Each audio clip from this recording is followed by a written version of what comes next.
El problema de la historia empieza a perfilarse las formas de una alienación connatural al hombre, entonces a la entidad que hace posible que una historia exista. Se trate del antiguo esclavo del mundo griego-romano, del campesino avasallado de la Edad Media, o de lo que en los manuscritos de 1844 definirá el moderno esclavo de la industria, a través de la reproducción de los propios medios de subsistencia. Es el trabajo mismo, como dispositivo fáctico y creador, que establece un vínculo entre hombre y naturaleza, lo que la historiografía olvida. Así como Giorgio Agamben, más recientemente y tras el foco de la voluntad de savoir, pone el acento sobre la inclusión-exclusión de la nuda vida, o vida políticamente incalificable, en la esfera política como evento fundador y decisivo de la sociedad moderna capitalista, para Marx la conversión del trabajo social, ahí donde el hombre puede experimentar libremente toda su esencia física y espiritual, lo que Marx define Gattungswesen, vida de género, vida social. Entonces, esta conversión del trabajo social en actividad enajenada es lo que constituye el motor mismo de la historia, aunque nadie lo reconoce. En unas páginas de la ideología alemana, Marx logrará exponer puntualmente este asunto. Marx escribe: toda la concepción histórica, hasta ahora, ha hecho caso omiso de esta base real de la historia, y de este modo se excluye de la historia del comportamiento de los hombres hacia la naturaleza, lo que engendra la antítesis de naturaleza e historia. Por eso, esta concepción solo acierta a ver la historia, las acciones políticas de los caudillos y del Estado, las luchas religiosas y las luchas teóricas en general, y se ve obligada a compartir, especialmente en cada época histórica, las ilusiones de esta época. Pues bien, sí, como escribirá en el manifiesto del Partido Comunista, hasta nuestros días la historia de la humanidad ha sido una historia de luchas de clases, en una palabra, opresores y oprimidos, la modernidad y la revolucionaria clase burguesa que ha conectado todo el mundo han creado aquel sujeto que, según las leyes mismas impuestas por la sociedad del capital esclavista y criminal, es destinado a tomar el sitio de esta. Y aquí creo hay un elemento fundamental para entender lo que Benjamin intentará hacer un siglo después, retomando esta línea teórica. El comunismo en Marx se configura como un acto histórico real, como acto de liberación de todos los pueblos en el mismo tiempo. El comunismo entonces es un parto, ¿no?, de la historia, lo cual cuando nacerá se volverá en llave de lectura para todo el proceso histórico. Se puede definir entonces un ya no todavía. Una materia que, en potencia, y aquí no acaso utilizo las palabras de Aristóteles, que Marx admiró mucho, hasta el punto de afirmar que el Stachyrita fue a punto de descubrir la teoría del valor, entonces es una materia que en potencia ya es acto constitutivo y que por eso irá destruyendo la vieja concepción de la historia misma. Será el hombre liberado que adquirirá, en último análisis, su verdadera naturaleza. En esta misma necesidad que Marx veía, creo que se pueda notar una visión mesiánica del proceso histórico, y creo a este respecto brevemente que Marx nunca se liberó de su heredad judía, y para darse cuenta de esto es suficiente notar la importancia que en su obra tienen dos elementos, la sangre y la tierra. El comunismo representa, bajo esta visión, un Eretz Yisrael, una tierra prometida. Y este asunto es fundamental para describir aquel Schletting unvergleichlich, absolutamente incomparable, como lo define una vez Theodor Adorno, entonces un absolutamente incomparable marxista que fue Walter Benjamin. Aquí voy leyendo el último pasaje.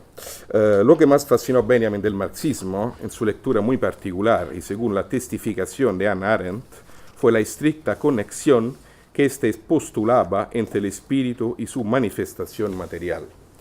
La relación misma entre estructura y superestructura asumió, en el sentido estricto del término, un carácter metafórico, entonces de transferencia.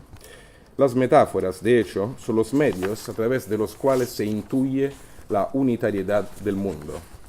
Y Benjamin, después de todo, fue un filósofo que nunca dejó de pensar poéticamente. Benjamin escribe las tesis de filosofía de la historia en los últimos meses de su vida entre 1939 y la primavera del 1940. La inspiración redentora de esta obra es dirigida más al pasado que al futuro, a través de una concepción original del tiempo, de la memoria, de la historia y del nexo continuidad-discontinuidad. Benjamin se profesa seguidor del materialismo histórico, aunque lo conecte a la teología. Se lee la primera tesis. Siempre tendrá que ganar el muñeco que llamamos materialismo histórico. Podrá habérselas sin más ni más con cualquiera, si toma su servicio a la teología, que como es sabido, es hoy pequeña y fea y no debe dejarse ver en modo alguno. El pasado, como ya se esbozó, realiza un papel decisivo. De hecho, es en el pasado, en la historia de los vencidos, que tenemos y podemos encontrar la luz. Se trata de la misma idea de redención que nos tiene y que nos puede llevar a la ruptura revolucionaria y mesiánica. El materialismo histórico, el Mesías, traen inspiración de las enseñanzas del pasado, rechazando a los valores y a las características que se les impone. Entonces, lo que Benjamin llama el conformismo, por los vencedores de ayer y de hoy. Esos vencedores, Benjamin, es importante subrayarlo, les transfiere la figura del anticristo. Y haciendo propias las instancias de redención, también estas de ayer y de hoy. Y Benjamin escribe en la sexta tesis. En toda época ha de intentarse arrancar la tradición al respectivo conformismo que está a punto de subyugarla. El Mesías no viene únicamente como redentor, viene como vencedor del anticristo. El Mesías, materialismo histórico, no tiene que identificarse con el patrimonio cultural, como hace el historicista, ya que este último se identifica con el vencedor y, de hecho, escribe Benjamin, los respectivos dominadores son los herederos de todos los que han vencido una vez. La empatía con el vencedor resulta siempre ventajosa para los dominadores de cada momento. Y además el materialista histórico tiene que conservar una actitud de total desapego frente al patrimonio cultural. Ya que los bienes culturales que abarca con la mirada, dice Benjamin, tienen todos y cada uno un origen que no podrá considerar sin horror. Deben su existencia no solo al esfuerzo de los grandes genios que los han creado, sino también a la servidumbre anónima de sus contemporáneos. Jamás se da un documento de cultura sin que lo sea a la vez de la barbarie. E igual que el mismo no está libre de barbarie, tampoco lo está el proceso de transmisión en el que pasa de uno a otro.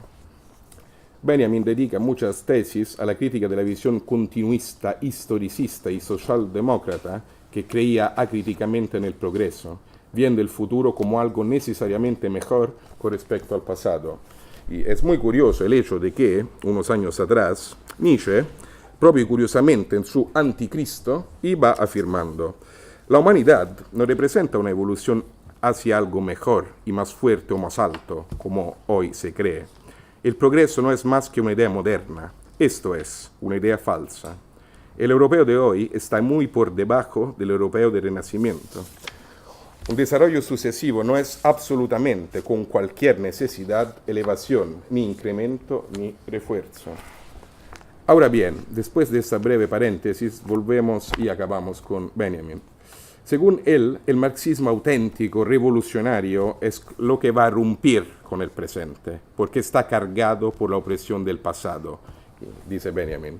La clase que lucha, que está sometida, es el sujeto mismo del conocimiento histórico.